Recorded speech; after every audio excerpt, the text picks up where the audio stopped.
O'rtoqlar, bo'lmasa bismillah deb davom etamiz. Yetib kelgan joyimiz 16-masala ekan. O'sha molekulyar tugab elektr boshlanib qoldi o'sha yopiq testlarda. Mana bunday. Oson savol endi. 4 ta zaryad bergan. -qo'yib, +2 qo'yib, -8 qo'yib, +12 qo'yib, 4 ta tomchi bor. 4 ta tomchi qo'shilsa, natijaviy zaryad qancha bo'ladi degan. Shu hammasini shunday qo'shib yuborishingiz kerak. Qo'shib yuborsangiz 5 qo'y chiqadi. Bu endi uncha qiyin savol emas. 17-savol. 17-savol bugun ertalab tushgan savol. Mana yana qaytadan xuddi aynan o'zi bo'lib tushdi, pastga qaytadan. Mana unaqa sig'imlar bergan mana. Bu ketma-ketlik cheksiz davom etadi. Bitta bu yoqda, bitta bu yoqda, bitta bu yoqda, bitta bu yoqda. Mana shunday bo'lib, nima qiladi? Cheksiz uzoq davom etadi. Agar bu cheksiz uzoq davom etadigan bo'lsa, mana buni o'zini sig'imini ham S umumiy deb olsa bo'ladi mana. Mana yerdan orasidagi sig'im ham S umumiy, bitta zanjirda ajratib olib bu yog'ini belgilasak, bu ham nimani beradi? S umumiyni beradi. Endi mana bu S umumiy bilan mana bu S hozir parallel bo'lyapti. S umumiy bilan mana shu S parallel. Mana shu S parallel.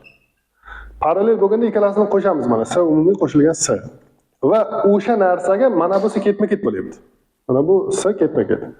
Endi bu S bilan mana bu ikkalasini umumiy sig'imini ketma-ket qilsak, yana nima chiqadi desa, yana umumiy sig'im chiqadi.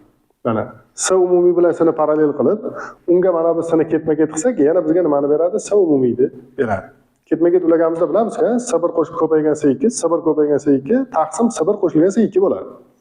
S1 deganimiz S umumiy qo'shilgan S, S2 deganimiz S'ni o'zi. Mana bu S2, S. Mana bunisi esa o'sha S umumiy qo'shilgan S esa bu S1. Endi shu yerdan sekin hisoblab olay qilsak, birinchi mana kvadrat tenglamaga o'tkazsak mana bunday bo'ladi va buni soddalashtirsak mana bunday bo'ladi. Mana bunday bo'ladi va bundan diskriminant topadigan bo'lsak S ilzosi 5 bo'ladi. Buni oxirigacha yetkazsak o'sha S ko'paygan ilzosi 5 - 1 degan javob chiqadi. O'rtoqlar, bu yerda kvadrat tenglama bo'ldi. O'sha kvadrat tenglamani S umumiyga nisbatan kvadrat tenglama yasab olib, kvadrat tenglamani yechib mana shu javobni topsak bo'ladi. Keyingisi 18-savol. Demak, mana bunaqa savol berdi mana. R va yana R. Bir xil qarshiliklar, bir talay, bir xil qarshiliklar. Bunda R ga R parallel bo'ladi, yarim R. Unga mana bu R ketma-ket bo'ladi, 1,5 R. Mana shu yerda qarshilik 1,5 R. Pastdagi qarshilik ham 1,5 R mana. R ga R parallel, R taqsim 2, unga bitta R ketma-ket 1,5 R. Endi bu 1,5 R bilan bu 1,5 R ni parallel qilsak, 1,5 R taqsim 2 bo'ladi. Ya'ni bu 3R taqsim 4 degani. Ana shu 3R taqsim 4 bilan mana bu bilan bunga mana bu yerda yana nima qilamiz? Parallel deymiz. Shunda nima bo'ladi? Shunda 3R taqsim 4 ko'paygan R taqsim 3R taqsim 4 bu 4 qo'shilgan R bo'ladi. Bundan umma-xaraj berib oxiriga yetkazsak 3R taqsim 7 degan javob chiqadi. Xullas kalom javob 3R taqsim 7 ga teng. Mana shunday. Keyingisi bizda demak mana bunday. Uzun bir qarshiliklar bor edi, hammasi oxirigacha esimga kelmadi ochig'i. Men bu yoqdan qaradim, topolmadim. Haligi o'sha Telegram kanallarida birontasida bormikan deb qarab ko'rdim, chiqmadi. Shuncha o'zingizga qoldiraman. Umumiy ma'lumot toping. Mana bu ikkalasini oldin, mana bu ikkalasini ketma-ket qilasiz. Keyin ketma-ketga mana uni parallel qilasiz. Shuni parallel qilganingizdan keyin chiqqan narsani bunga ketma-ket qilasiz, qo'shasiz, ya'ni ketma-ket qilganda qo'shasiz. Chiqqan narsa bilan buni parallel qilasiz. O'sha chiqqan narsa, mana shu yerda chiqqan narsa 4 chiqishi kerak. Chunki 4 chiqsa, mana bu 4 bilan ketma-ket bo'ladi-da, 4 ga 4 ketma-ket bo'lib 8 bo'ladi. Keyin 8 ga 8 parallel bo'lsa, yana 4 bo'lib qoladi, 2 ga bo'linadi-da. 4 ga 3 oxirida shu R umumiy oxirida haliga chiqishi kerak. 7 ohm chiqishi kerak. Bunun javobi 7 ohm bo'ladi. Xullas shunaqa. Keyingisi 20-savol. 20-savolda bunday. Mana 20 qo'y zaryad bilan 4 - 4 qo'y zaryad o'zi bir-biridan qandaydir R masofada turibdi. Mana bu to'liq masofa bu yerda kechirasizlar. Mana shu R ga teng. Mana bu zaryad esa, mana radius esa 3R. Radius o'zi 3R bo'lgan, 3 kichkina R. Mana shu R ga qanchalik o'xshayapti yoki yo'q bilmadim. Xullas R bu 3R. Birinchi kichkina shar zaryadi shu radiuslar joyini almashtirib qo'ymadimmikan deb umid qilaman. No, almashganda ham katta narsa o'zgarmaydi. bitta sharda radiusi 3 yer, bitta sharda radiusi 5 yer. Zaryadlar shu 20 ga -4 bir-biriga tekizib, yana avvalgi joyga qo'yib qo'yilsa, ularning o'zaro ta'sir kuchi qanday o'zgaradi? F1 taqsim F2 F1 taqsim F2 nimaga teng bo'ladi degan savol bor. Ana shu savolni nima qilishimiz kerak? Hozir ko'rishimiz kerak. Birinchidan o'rtoqlar, bu yerda zaryad saqlanish qonuni bor. Ya'ni 20 ga -4 ni qo'shsangiz nima bo'lsa, undan keyingi zaryadlar yig'indisini qo'shsangiz ham shu narsa bo'lishi kerak. Bu zaryad saqlanish qonuni. Ikkinchidan, tekizilgandan keyingi potensiallari bir xil bo'ladi. K qubiy shtrix taqsim 3 yer, K qubiy shtrix taqsim 5 yerga bo'ladi. Bu yerda qubiy shtrix tekizilgandan keyingi birinchisini zaryadi, qubiy shtrix tekizilgandan keyingi ikkinchisini zaryadi. Shunda K'lar, R'lar qisqarib ketsa, qubiy shtrixni topsak 5 taqsim 3 qubiy shtrix bo'ladi. 5 taqsim 3 qubiy shtrix. Endi mana qubiy shtrix o'rniga 5 taqsim 3 qubiy shtrixni qo'ydim. Mana yoqqa qo'ydim. Mana shu narsani shuna mana shu quyining o'rniga mana shu yoqqa qo'ydim.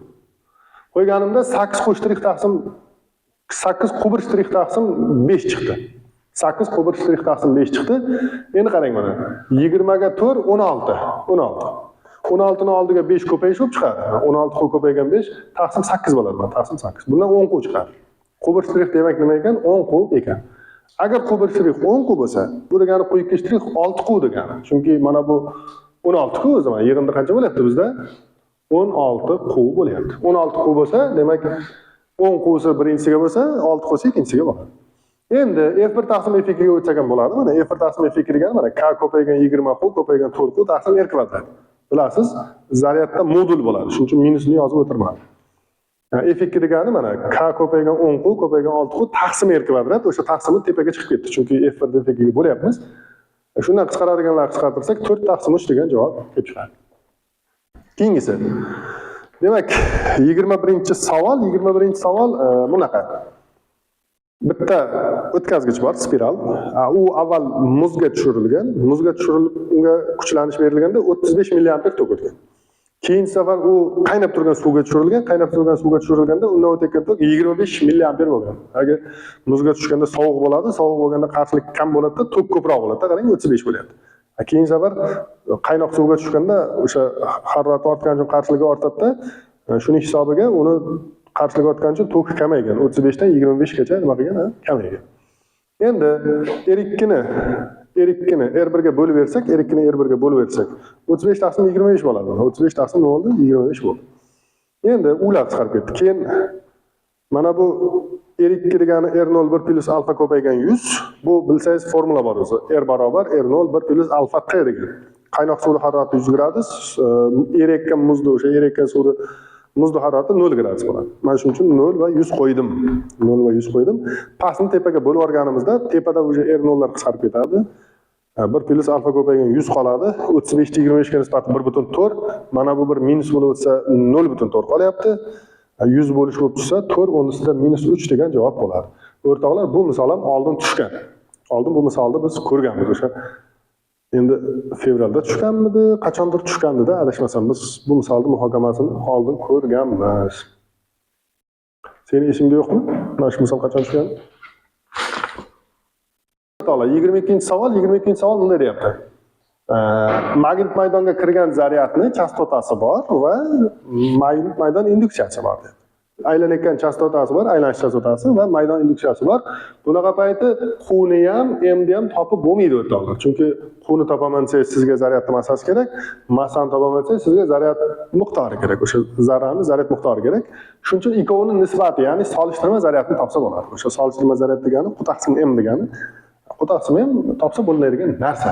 2pi nu taqsim B bo'lib ketadi, shunaqa. Xullas kalom bu nazariy savol edi. Q taqsim M, ya'ni solishtirma zaryadni topsa bo'ladi. Keyingisi, o'sha adashmasam shu Q barobar Q0 sinus omega T degan tenglama bor edi va shundan maksimal g'altakning maksimal energiyasini toping degandi. Endi bu yerda bunday. Maksimal g'altak energiyasi, magnit maydoni maksimal energiyasi, ya'ni L inol kvadrat taqsim 2 ga teng yoki to'la energiyasi ham bo'ladi buni. To'la energiyasi ham shu, maksimal energiyasi ham shu. Inol esa Q0 ko'paygan omega ga teng. Q0 ko'paygan omega inolni beradi. Shuning uchun L ko'paygan omega kvadrat ko'paygan Q0 kvadrat taqsim 2 degan javob bo'ldi. Keyingisi 24-savol juda ajoyib, juda ham bir haligi savol. Ko'pchilik to'g'ri ishlabdi, lekin noto'g'ri ishlaganlar ham bor. 50 gradusli burchak bor. Uni qayerga yozsam ekan? Yozadigan joyimiz ham yo'qda. Mana shu yerlar ko'rinadimi? Masalan, mana 50 gradus tasavvur qilaylik. Mana shu 50 gradus. Shunga lupadan qaraganimizda deyapti. Lupa 10 marta kattalashtiradigan lupa bo'lsa deyapti. Burchak qanday o'zgaradi deyapti. O'rtoqlar, bu yerda hech qanaqa burchakda o'zgarish bo'lmaydi, faqat mana bu chiziqlar kattaradi. Mana bu chiziqlar bor, mana bu chiziqlar. O'shalar bunday uzayib ko'rinadi, lekin burchak o'zgarmaydi o'rtoqlar. Shuning uchun javobi yana nima bo'ladi? 50 gradusda o'zi bo'ladi. Tasavvur qilsangiz ham o'zi ko'rinib turadi. Keyingisi 25-savol. 25-savol bugun ertalab tushgan savol. Mana shu ertalab ham shu savol tushdi. Demak, yig'uvchi linzada kattalashgan to'g'ri mavhum ta'siri hosil bo'lgan linzadan 60 sm masofada. Fokus masofasi 20 sm ga teng. Bu kattalashgan to'g'ri mavhum ta'sir faqat o'sha A F dan kichkina bo'lganda bo'ladi. A kichkina nima bo'lganda F dan bo'lganda bo'ladi. Bunaqa paytda 1 taqsim F teng 1 taqsim A minus 1 taqsim B bo'ladi. 1 taqsim A minus 1 taqsim B. Endi shu yerda kattalashtirish degani B taqsim A ga teng. B tasvirdan linzagacha masofa, A buyumdan linzagacha masofa. B taqsim A ga teng. A ni o'rniga mana 1 taqsim B ni bu yoqqa plus qilib o'tkazib, o'sha 1 taqsim A teng o'sha B plus F taqsim B F qilinsa, xullas kalom mana shu yerdan A ni topib mana yoqqa qo'yib qo'ysangiz, mana bu formula chiqadi. Endi buni qo'yib hisoblaydigan bo'lsak, 4 degan javob bo'ladi. O'sha B ni 60 deb bergan, F ni 20 deb bergan, qo'shsak 80 bo'ladi. 20 ga bo'lsak 4 degan javob chiqadi.